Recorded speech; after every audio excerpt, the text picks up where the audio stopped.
Sir एक e commerce business शुरू करने में क्या क्या रिस्क हो सकते हैं? सबसे पहला रिस्क तो ये हो सकता है कि आप जो उसमें इन्वेस्टमेंट कर रहे हो वो आपका रिकवर ना हो पाए, क्योंकि जब हम कोई भी बिजनेस करते हैं तो उसमें कुछ इन्वेस्टमेंट लगती है जो गारंटीड नहीं होती कि वो वापस मिलेगी। जैसे कि मान लेते हैं कि आपने बिजनेस स्टार्ट करने के लिए कुछ इन्वेंट्री खरीदी, अब वो आपने इन्वेंट्री खरीद ली बट अब वो सेल नहीं हो रही, तो जो उस इन्वेंट्री में आपके पैसे लगे हैं वो कहीं ना कहीं डेड स्टॉक में बर्बाद होंगे या फिर रिकवर नहीं हो पाएंगे।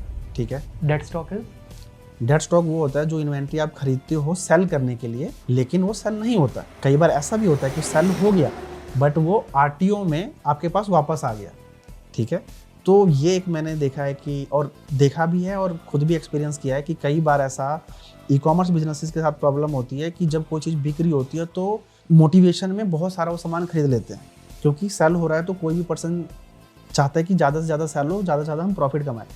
लेकिन वो सामान आरटीओ में इतना ज़्यादा वापस आता है कि जो भी वो उससे प्रॉफिट होना था उससे ज़्यादा नुकसान हो जाता है, क्योंकि आरटीओ का सामान आके पड़ा है और दोबारा वो सेल नहीं हो रहा है, या फिर अगर हो रहा है तो उसमें मार्केटिंग कॉस्ट इतनी ज़्यादा लग रही है कि वो प्रॉफिटेबली सेल नहीं हो पा रहा है, तो जिसका मतलब ही नहीं रह जाता फिर उसको सेल करने का। तो सर इस रिस्क को कैसे कम किया जाए? कुछ आप टिप्स बताना चाहो हमें, हमारे जैसे लोग जो स्टार्ट करना चाहते हैं।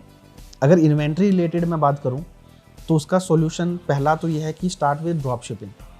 ठीक है, ड्रॉप शिपिंग में आपको इन्वेंट्री कोई खरीदने की ज़रूरत ही नहीं है। जो भी आप बेचना चाहते हो वो चीज़ आप ड्रॉप शिपिंग सर्विस प्रोवाइडर्स हैं वहाँ से प्रोडक्ट्स उठा के अपने साइट पर डालते हो और उसकी ऐड चलाते हो, सेल करते हो। जब ऑर्डर आता है तो आप ड्रॉप शिपिंग प्लेटफॉर्म से कस्टमर को सामान भेज देते हो। अगर डिलीवर हो गया तो अच्छा है, आपको पेमेंट मिल जाएगी, नहीं डिलीवर हुआ तो सामान वेंडर के पास वापस आ जाएगा। तो पहला तो और बेस्ट तरीका तो ये है, लेकिन ये हम एक लेवल तक ही कर सकते हैं, बड़ा बिजनेस इससे नहीं बिल्ड हो सकता। दूसरे लेवल पे अगर मैं बात करूं कि आप बोलते हो ड्रॉप शिपिंग वाला ऑप्शन मेरे पास नहीं है या फिर मुझे ड्रॉप शिपिंग वाला ऑप्शन चूज नहीं करना, इन दैट सिनेरियो आपको जो सामान का ऑर्डर करना है वो बहुत माइंडफुली करना होता है। इसका मतलब क्या है कि अगर मान लेते हैं कि एक सामान है जो आप जब वेंडर को ऑर्डर प्लेस करते हो, ऑर्डर प्लेस करने से डिलीवरी आपके पास आने तक में उसमें 3 दिन का टाइम लगता है। यानी कि अगर वो 3 दिन का टाइम लगता है प्रोडक्ट को आपके पास आने में, तो आपको बस ये ध्यान रखना है कि आपके पास जो इन्वेंट्री है वो इतनी होनी चाहिए कि आपके पास में 3 दिन से ज़्यादा का बैकअप है। एग्जाम्पल के लिए मैं आपको बताता हूँ, मान लेते हैं कि आप एक चीज़ सेल कर रहे हो, दिन के आपके 10 ऑर्डर आते हैं उसके। ठीक है, और वो सामान आप जब ऑर्डर प्लेस करते हो तो आपके पास आने में 3 दिन लगता है। यानी कि अगर आपका दिन के 10 ऑर्डर आ रहे हैं तो आपको 3 दिन का कितना स्टॉक चाहिए? 30। ठीक है, अब आप कभी भी इसका 200, 500, 1000 पीस का ऑर्डर प्लेस करने की ज़रूरत नहीं है। आप ऑर्डर प्लेस करोगे लाइक 50 पीस का या 100 पीस का।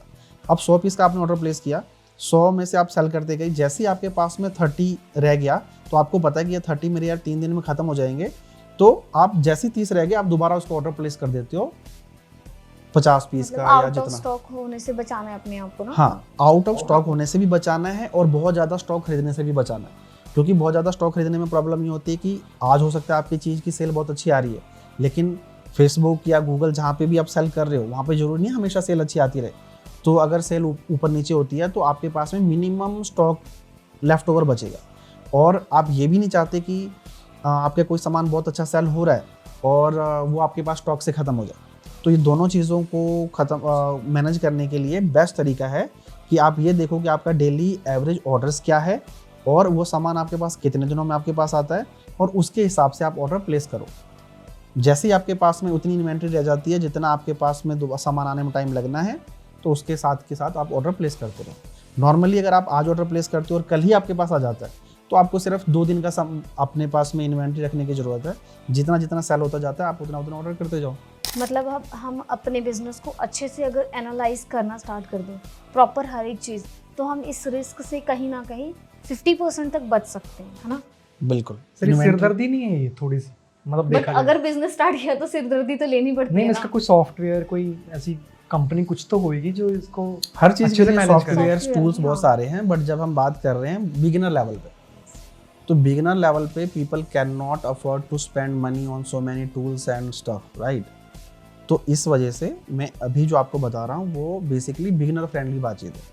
उसके बाद आगे चल के आपके पास में WMS होता है, warehouse management system, inventory management system, tools होते हैं जिनको आप यूज़ में लेते हो और वो खुद आपको बताते हैं कि डेली का आपका एवरेज ऑर्डर इतना है, आपको अभी इसको रीऑर्डर करना चाहिए, अभी इसको रीऑर्डर नहीं करना चाहिए, कितनी क्वांटिटी करना चाहिए, बट वो बहुत एडवांस लेवल की बात है। हम अभी जब बात कर रहे हैं बिगिनर फ्रेंडली चीज़ें हैं, और इसके लिए आपको मैनुअली भी कर सकते हैं या फिर थोड़ा बहुत किसी की हेल्प से ये चीज़ करी जा सकती है। जैसे कि आपकी पुरानी वीडियोस देखी हैं, उसमें आपने बोला है कि मतलब अगर आपका हेल्थ इशू नहीं है या फिर आपके पर्सनल मसले हैं तो वो भी एक रिस्क हो सकता है। मतलब आपका ये इसके ऊपर क्या कहना है?